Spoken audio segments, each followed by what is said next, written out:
तो वीडियो चालू करने से पहले आपको बता देता हूँ कि कल 2 वीडियो आएंगी, तो आप कल से 2 वीडियो का इंतज़ार कर सकते हैं। हाँ, जानता हूँ कि पिछले कुछ दिनों से सिर्फ एक ही वीडियो आ रही थी और वो भी रात को, लेकिन कल से ऐसा नहीं होगा। तो चालू करते हैं आज के एपिसोड को।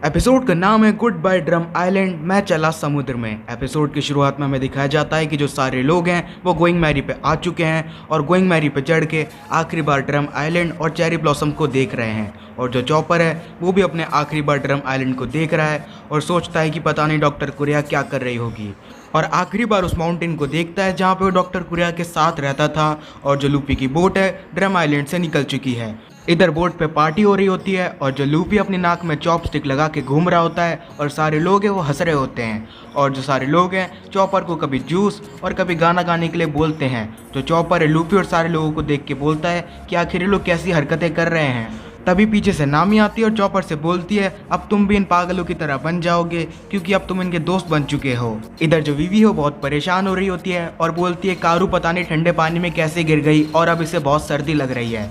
जो जोरो है वो कारू का मजाक उड़ाता है और बोलता है ये तो सच्ची में पागल बतख है, और सांजी पीछे से हंसने लग जाता है। तभी जो चॉपर है उस बतख के पास जाता है और चॉपर सारे लोगों से बोलता है कि ये बतख कह रही है कि ये जोरो के पीछे पानी में कूद गई थी जब जोरो अपनी एक्सरसाइज करने गया था। नामी जोरो की एक मारती और बोलती कि मेरे को पता था ऐसा ही कुछ होगा अगर हम कारू और जोरो को अकेले बोट पे छोड़ के जाएंगे तो। और तभी जो बीबी है चॉपर से पूछती है क्या तुम जानवरों की भाषा समझ सकते हो। जो चॉपर है वो बोलता है कि हाँ मैं जानवरों की भाषा समझ सकता हूँ क्योंकि मैं खुद एक रेंडियर हूँ। नामी बोलती है कि चॉपर तुम तो सच्ची में कमाल हो, तुम लोगों का इलाज भी कर सकते हो और जानवरों की बातें भी समझ सकते हो। जो चॉपर है वो अपनी तारीफ सुन के बहुत खुश हो जाता है। जो लूफी बोलता है लगता है तुमने ज़्यादा तारीफ कर दी, ये कुछ ज़्यादा ही खुश हो गया। जोरो बोलता है कि इलाज करने से तुम्हारा क्या मतलब है नामी। तभी जो नामी है वो बोलती है तुम्हें नहीं पता क्या, जो चॉपर है वो एक डॉक्टर है, डॉक्टर कुरिया ने इसको सारी चीज़ें सिखा रखी हैं। और तभी सारे लोग बहुत हैरान हो जाते हैं और सारे लोग बोलते हैं कि हमें नहीं पता था कि चॉपर एक डॉक्टर है। नामी बोलती है लूफी से कि अगर तेरे को ये बात पता नहीं थी तो तूने चॉपर को अपने क्रू में शामिल करने के लिए क्यों पूछा। जो लूफी वो बोलता है क्योंकि एक रेंडियर है और ये बोल भी सकता है और ये 7 फॉर्म चेंज कर सकता है। सांजी बोलता है मेरे को लगा ये हमारा इमरजेंसी खाना है। जो चॉपर है वो सांजी की खाने वाली बात सुन के बहुत डर जाता है। अचानक से चॉपर को याद आता है कि वो आते वक्त अपना मेडिकल का बैग है वो तो भूल ही गया। तभी जो नामी है वो बोलती है कहीं तुम्हारा बैग ऐसा तो नहीं दिखता। वो दिखाती है तुम्हारा बैग तो मेरे पास है। और फिर जो चॉपर है वो बोलता है कि ये कैसे हो सकता है, मैंने इधर आने से पहले कोई बैग ही नहीं जमाया था। नामी बोलती है कि ये बैग तो हम जिस गाड़ी में आए थे हमको उधर मिला था। जो चॉपर है वो समझ जाता है कि ये बैग है डॉक्टर कुरिया ने उसके लिए जमाया था, यानी कि डॉक्टर कुरिया है वो भी चाहती थी कि मैं इनके साथ आऊँ। जो लूफी है वो चॉपर से बोलता है कि अब डांस करने की तेरी बारी है। जो चॉपर है अपनी नाक में चॉपस्टिक लगा लेता है और वो भी लूफी की तरह डांस करने लग जाता है। इधर जो उसॉप है वो अपना भाषण दे रहा होता है और बोलता है कि मैं कैप्टन उसॉप हूँ और आज हमारे साथ एक नया दोस्त आया है, लेकिन कोई भी उसका भाषण है वो नहीं सुन रहा होता। जो जोरो और सांजी वो लड़ाई कर रहे होते हैं और इधर जो कारू है वो ठूस ठूस के खाना खा रही होती है। जो चॉपर है वो बोलता है कि ये तो सच्ची में अजीब शिप है। विवी बोलती है कि लूफी की नकल करके कारू ने बहुत ज्यादा खाना खा लिया और उसके गले में अटक गया। और जो चॉपर है वो बोलता है कि इतना मजा मेरे को पहले कभी भी नहीं आया, ये शिप तो सच्ची में बहुत कमाल की है। और इधर जो सॉप है वो अभी भी अपना भाषण दे रहा है लेकिन कोई उसको नहीं सुन रहा। वो बोलता है कि आज हमारे नए दोस्त के आने की खुशी में आज हम पार्टी करेंगे। और सारे लोग हैं वो बोलते हैं कि अब ये कुछ सही बोला और पार्टी करने लग जाते हैं। इधर हमें सीन दिखाया जाता है डेल्टॉन और डॉक्टर कुरिया का, जो आपस में बैठ के बात कर रहे हैं। जो डॉक्टर कुरिया है वो बोलती है कि तुम सच्ची में बहुत बहादुर हो, तुमने ड्रम आइलैंड में शांति बनाए रखने के लिए पता नहीं क्या किया है। और फिर जो डेल्टॉन है वो बोलता है कि मैंने ये सब एक छोटी सी बच्ची से सीखा है। और डेल्टॉन है वो छोटी सी बच्ची की बात बताने लग जाता है। वो बोलता है कि ये बात है तब की जब वापोल हमारा राजा था और वर्ल्ड गवर्नमेंट की मीटिंग हुई थी, जब मैं वापोल के साथ उसके सिक्योरिटी गार्ड के रूप में वर्ल्ड गवर्नमेंट की मीटिंग में गया था और वहाँ पे अल्बास्ता का राजा भी आया था और उसकी बेटी भी आई थी। उधर जब सारे राजाओं की मीटिंग हुई थी तब एक आदमी की फ़ोटो दिखाई गई और उसका नाम था ड्रैगन, और बताया गया कि यह आदमी आगे चल के हमारे लिए मुसीबत का कारण बन सकता है और ये बहुत खतरनाक है।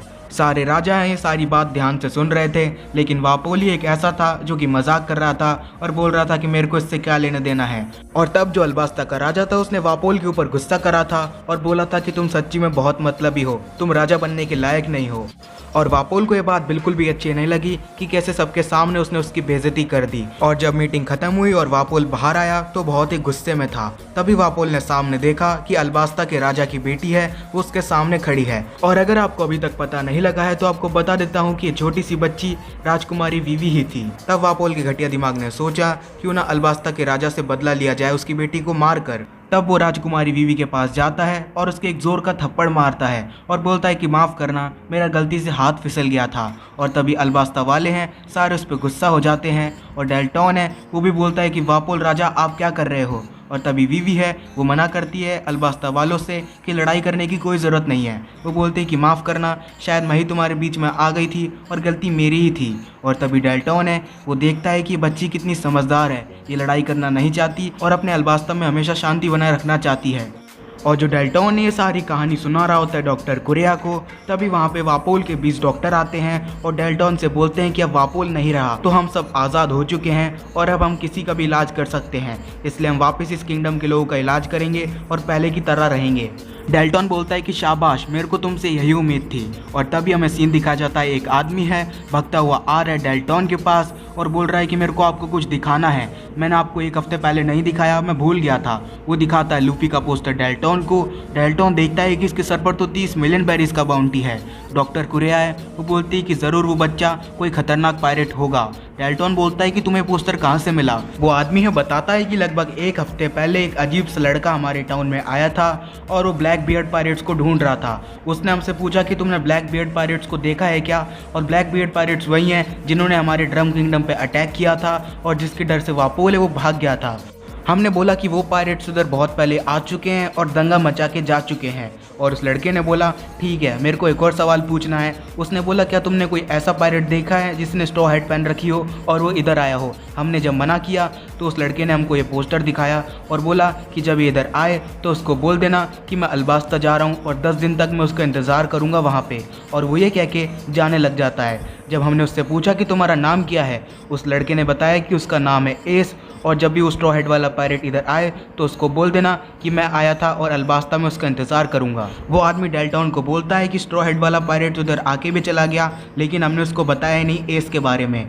और फिर डेल्टॉन है वो बोलता है कोई बात नहीं, वो उसको शायद अल्बास्ता में मिल जाएगा। डॉक्टर कुरिया है वो लूफी का पोस्टर देख के बोलती है क्या तुमने कभी गोल्ड रॉजर के बारे में सुना है। और फिर डेल्टॉन है वो बोलता है कि हाँ मेरे को पता है गोल्ड रॉजर के बारे में, वो पायरेट किंग थे। डॉक्टर कुरिया है बोलती है कि लूफी नाम का लड़का गोल्ड रॉजर से बहुत मिलता है। वो बोलती है ध्यान से देखो, गोल्ड रॉजर के नाम में भी डी था और लूफी के नाम में भी डी है, मंकी डी लूफी।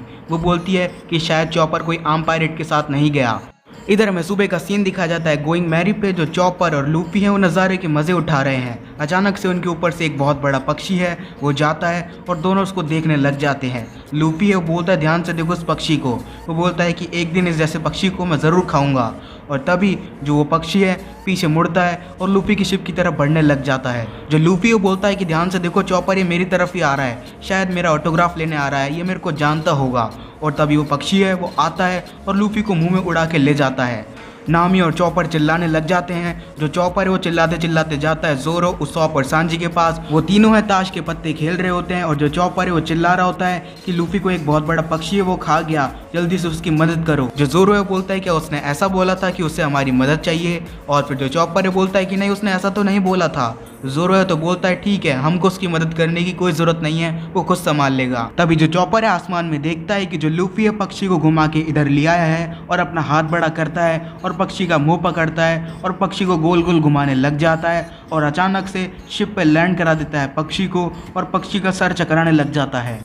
जो लूफी वो बोलता है ले सांजी, आज के खाने का इंतजाम तो मैंने कर दिया। जो सारे लोग हैं लूफी पे गुस्सा करने लग जाते हैं और बोलते हैं कि तूने हमारा खेल बिगाड़ दिया। जो सांजी है वो बोलता है लेकिन वैसे आज के खाने का इंतजाम तो कर दिया लूफी ने और वैसे भी पक्षी बहुत टेस्टी लग रहा है। चॉपर सोचता है कि पायरेट तो सच्ची में बहुत कमाल के होते हैं। तभी पीछे से आती है नामी और सबको बोलती है कि हम अल्बास्ता पहुंचने ही वाले हैं और तुम इधर आपस में खेल रहे हो। चॉपर सबसे पूछता है कि हम आखिर अल्बास्ता क्यों जा रहे हैं। सारे लोग हैं उसको बताते हैं कि ये जो वीवी है अल्बास्ता की राजकुमारी है और जो क्रोकोडाइल है उधर अल्बास्ता में रहता है, उसने अल्बास्ता पे कब्जा कर लिया है। हम क्रोकोडाइल को सबक सिखाने जा रहे हैं और वीवी को अल्बास्ता छोड़ने जा रहे हैं। वो बोलते हैं कि क्रोकोडाइल है समुद्र के 7 वारलॉर्ड में से एक है और वो बहुत खतरनाक है और वो गवर्नमेंट के द्वारा सर्टिफाइड पायरेट है। और जो लूपी है वो बोलता है कि सच्ची में मेरे को क्रोकोडाइल का मुंह तोड़ना है सबके सामने। और फिर जो वीवी है वो बोलती है कि तुम ऐसा नहीं कर सकते क्योंकि क्रोकोडाइल है वो एक वारलॉर्ड है और सब लोग उसकी इज्जत करते हैं और अल्बास्ता में वो एक हीरो है जो कि बुरे पायरेट्स को मारकर अल्बास्ता किंगडम को बचाता है और सारे लोग उसको हीरो मानते हैं। उसॉप बोलता है कि इसका मतलब सारे लोग क्रोकोडाइल को अच्छा मानते हैं और वो उनके पीठ पीछे बारोकवक जैसी कंपनी चलाता है। जो चॉपर है वो बोलता है कि बारोकवक क्या है। उसॉप बोलता है कि एक कंपनी है जिसके अंदर कम से कम 13 एजेंट्स हैं और हर एजेंट का नाम 1 नंबर से लेकर 13 नंबर के बीच में है, जैसे मिस्टर 1, मिस्टर 2, मिस्टर 3। और हर एजेंट के साथ एक फीमेल पार्टनर ज़रूर होती है, जैसे कि मिस वैलेंटाइन डे, जैसे कि मिस संडे, मिस वेडनेसडे, ऐसे। और इन 13 एजेंट्स का एक बॉस है जिसका नाम है मिस्टर 0 और वही क्रोकोडाइल है। चॉपर पूछता है तो ये कंपनी करती क्या है। उसॉप उसको बताता है कि ये सारे बाउंटी हंटर्स हैं और पायरेट्स को मारने के लिए पैसे लेते हैं। वीवी बोलती है कि इतना ही नहीं, इनके जितने भी सारे एजेंट्स हैं उनके पास डेविल फ्रूट की ताकत भी है। जो लूफी वो बोलता है कि हमको इन सब से मतलब नहीं है, हमको तो बस जाना है और वो क्रोकोडाइल का मुंह तोड़ना है। और जो जोरो है वो बोलता है कि बहुत मज़ा आने वाला है और जो लूफी की शिप है निकल चुकी है अल्बास्ता के लिए। इधर हमें सीन दिखा जाता है लिटिल गार्डन का। हाँ, वही लिटिल गार्डन जिसके अंदर डोरी और ब्रॉगी रहते हैं। असल में वहाँ पे जो मिस्टर 2 है वो पहुँच चुका है मिस्टर 3 को मारने के लिए, जैसा कि मिस्टर 0 ने ऑर्डर दिया था। और जो मिस्टर 2 है उसको यहाँ पे मिस्टर 3 नहीं मिलता और वो अपने आदमियों पे गुस्सा करने लग जाता है और बोलता है कि बताओ यहाँ पे मिस्टर 3 क्यों नहीं है। उसके आदमी हैं वो बोलते हैं कि हमको कैसे पता होगा। जो मिस्टर 2 है वो बोलता है कि अगर मैंने मिस्टर 3 को नहीं मारा तो जो क्रोकोडाइल है वो मेरे को मार देगा। उसके बाकी के आदमी हैं वो बोलते हैं कि शायद मिस्टर 3 है वो पहले ही निकल चुका है अल्बास्ता के लिए। और मिस्टर 2 है वो बोलता है कि जल्दी से बोट को निकालो, हमको अल्बास्ता के लिए निकलना होगा और रास्ते में जो भी शिप मिलेगी हमको उस पर हमला करना है, वरना जो क्रोकोडाइल है वो मेरे को मार देगा क्योंकि मैंने मिस्टर 3 को नहीं मारा।